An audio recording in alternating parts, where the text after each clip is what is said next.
श्री सद्गुरु देवाय नमः। भाइयों बहनों, नाम जप से कुछ नहीं होता, ये तो केवल मूर्ख बनाने के लिए लोग करते हैं। इस दास से यह बात कई लोग बोल चुके हैं। प्रारब्ध किसी के कांटे नहीं कटता है, उसको तो भोगना ही पड़ेगा।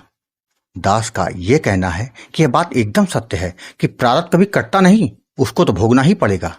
लेकिन इस कलिकाल में ही यह संभव है कि नाम जप से ही प्रारब्ध नष्ट हो सकता है। कलयुग ने स्वयं मेरे सदगुरु भगवान के समक्ष प्रकट होकर कहा था कि मेरे समय में मैं केवल नाम का लोहा मानता हूं, बाकी को मैं रगड़ देता हूं। कलिकाल को मिला यह वरदान उसको बाकी सतयुग, त्रेता, द्वापर युग से महान बना देता है। कलयुग में सारी बुराई है, पाप सबसे ज्यादा है, किंतु नाम जप करके जीव भव पार कर सकता है। इससे आसान कोई दूसरा उपाय नहीं है भगवत प्राप्ति के लिए। तभी तो संत जन निरंतर नाम जप की महिमा के बारे में कहते हुए थकते नहीं हैं। यह नाम जप आपको जो दे सकता है वो कोई और नहीं दे सकता। यह दास बार बार नाम जप करने के लिए इसीलिए तो कहता है।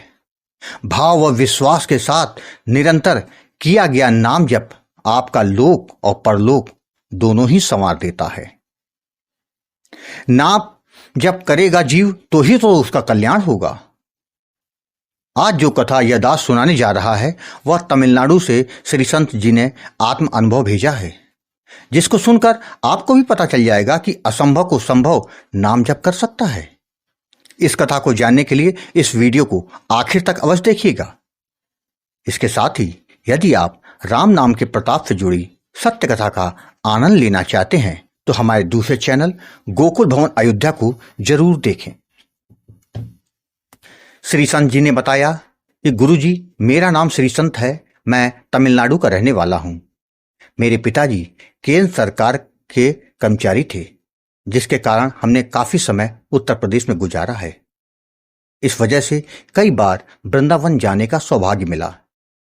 कई बार वृंदावन जाने के कारण मेरा भाव राधा रानी और ठाकुर जी पर हो गया। मैंने अपने घर पे दोनों के बाल रूप के श्री विग्रह लाकर उनकी सेवा आदि भी शुरू कर दी थी। जीवन में सभी कुछ ठीक चल रहा था। 2017 को मेरा विवाह हो गया। मेरे विवाह के बाद शुरू में तो सब कुछ सही चल रहा था, लेकिन कुछ समय के बाद मेरी पत्नी का व्यवहार कुछ अलग सा दिखने लगा। वह बात बात पर मुझसे लड़ने लग जाती, मेरी माँ से ऊटपटांग बातें कहने लगती। शुरू में मैंने उसको बहुत समझाया, किंतु समय गुजरने के बाद उसकी यह हरकत दिन प्रतिदिन बढ़ने लग गई। घर में आए दिन कलह का माहौल हो गया। रोज ऑफिस से घर पहुंचने पर वही कलह शुरू हो जाती।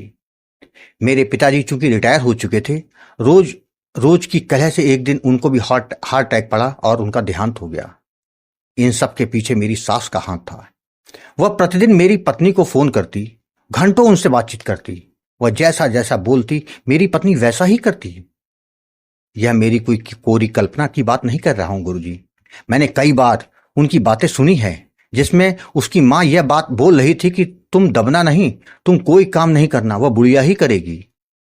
मुझको तब सारा माजरा समझ में आ गया कि मेरी सास ही मेरे इस सारे फसाद की जड़ है, जो अपनी ही बेटी का घर तोड़ने में लगी है। गुरुजी, मैंने अपनी पत्नी को बहुत समझाया कि अपनी माँ के कहने पर जो तुम घर तोड़ने की बातें करती हो, इससे तुम्हारा ही नुकसान होगा। यह मत भूलना कि कल जब तुम्हारे भाई की शादी हो जाएगी तब उसकी पत्नी तुम्हारी माँ के साथ यह सब करेगी तो क्या तुमको अच्छा लगेगा?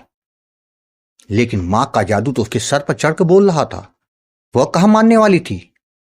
गुरुजी, आपको बता दूं, मेरे पिता एक ईमानदार व्यक्ति थे। उन्होंने कोई प्रॉपर्टी नहीं बनाई थी। उन्होंने जो भी बचत की वह मेरी बहन की शादी में लगाकर उसका विवाह कर दिया। शादी के बाद मेरी बहन अमेरिका चली गई। हम किराए के ही मकान पर रहते थे। जब उसकी बातें, उसके झगड़े से हम तंग आ गए तो मैंने कह दिया कि तुमको हमारे साथ अगर नहीं रहना तो तुम तलाक ले लो, अपनी माँ के पास जाओ, अपनी माँ के पास जाओ। तुम मुझको दहेज के झूठे केस में फंसाने की बात करने लगी। मेरी समझ में कुछ नहीं आ रहा था कि जिंदगी कैसे जीऊं। उसके कारण मेरी माँ का भी जीवन दूभर हो गया था। 2024 की जनवरी की बात है। मैं काफी परेशान होकर राधा रानी और ठाकुर जी से प्रार्थना करने लगा कि प्रभु, मैंने जीवन भर आपकी भक्ति की है, आप ही कोई मुझे रास्ता दिखाओ, नहीं तो हमको अपने पास बुला लो। मेरी पत्नी के कारण मेरी सीधी सी सारी माँ और मेरा जीवन दूभर हो गया है। उसी रात को जब नींद नहीं आ रही थी तो मैं यूट्यूब देख रहा था, तो मुझे राधा नाम की महिमा का वीडियो देखने को मिला। मैंने पूरा वीडियो देखा तो मेरे अंदर और जानने की लालसा बढ़ गई, जिसके बाद मैंने अच्युत प्रभात चैनल के कई वीडियो देख डाले, जिससे मुझे लगा कि मेरे सारे सवालों के जवाब के लिए ही प्रभु ने मुझको यह रास्ता दिखाया है। अगले दिन मैंने गुरुजी आपको फोन करके अपनी सारी समस्या बताई, तो आपने कहा प्रारब्ध की जब मार पड़ती है तो आपने चाहे कोई गलती की हो या ना की हो तब भी सजा मिलकर रहती है। ये आपके पूर्व जन्म के किए हुए पाप कर्म हैं। जब तक ये पाप कर्म आपके जीवन में रहेंगे, आपके जीवन में कुछ भी अच्छा नहीं होगा, अंधेरा ही बना रहेगा। आप नाम जाप करिए। अगर ये लड़की सही होगी तो आपके जीवन में रहेगी, वरना ये आपके जीवन से अलग हो जाएगी। गुरुजी, जिसके बाद आपने राधा नाम का दान देकर मुझको जप की विधि और सावधानियों के बारे में समझाया। आपने कहा निरंतर नाम जप भाव व विश्वास के साथ करना। गुरुजी, आपके बताए अनुसार मेरा नाम जप शुरू हो गया। शुरू में तो मेरा मन नहीं लग रहा था, किंतु कुछ समय के बाद मन लगना शुरू हो गया। धीरे धीरे मेरा मन नाम जप में निरंतर लगने लगा। मेरी पत्नी काफी कुछ बोलती थी, किंतु मैंने कुछ कहना बहना उससे बंद कर दिया। मेरा नाम जप जारी रहा। गुरुजी, करीब 3 माह के बाद मुझे दिव्य दर्शन हुए तो आपको बताया। आपने कहा भाव को बढ़ा कर करोगे तो आनंद मिलने लग जाएगा। गुरुजी, वाकई 5 माह के बाद मुझको आनंद मिलने लगा। ऐसा रस नाम जप में मिलता था जिसको मैं शब्दों में बयां नहीं कर सकता हूं।